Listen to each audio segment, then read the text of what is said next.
К другим темам. В отношении матери, подозреваемой в убийстве собственного ребенка, возбуждено уголовное дело. Им занимаются следователи отдела по расследованию особо важных дел Следственного комитета республики.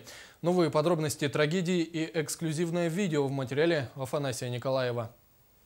Потом я рассердилась, сыграла палочку мою. Где лежала палочка? Возле дивана. Угу. И ею тоже ударила.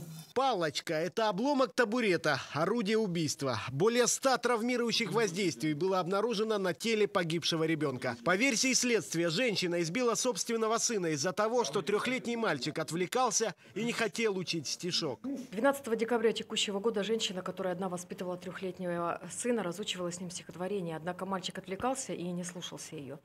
Тогда мать взяла деревянный брусок и начала избивать им ребенка, нанося множественные удары по различным частям тела – голове, рукам, ногам, а также животу ребенка. От полученных телесных повреждений малыш скончался на месте происшествия. По сообщению нашего инсайда в правоохранительных органах, увидев, что ее сын не подает признаков жизни, женщина обошла соседей, попросила нашатырь, другие лекарства и только после этого вызвала скорую.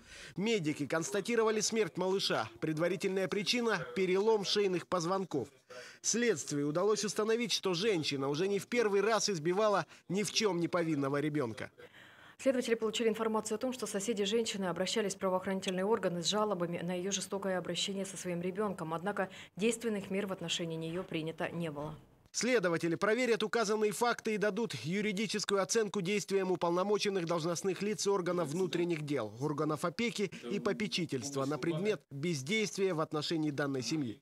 По сообщению полиции, женщина и ребенок не состояли на учете. В то же время подозреваемая в убийстве собственного ребенка отказывается признать смерть малыша и считает, что избитый ребенок жив и в реанимации. То есть вы считаете, что ребенок ваш жив, лежит в реанимации? Да. Я вам и вчера объявлял, и сегодня вам снова объявляю, что сын ваш умер. Вы подозреваете в совершении убийства. Я вам вчера же на камеру тоже объявлял. Афанасий Николаев, Василий Слепцов, НВК «Саха», Якутск.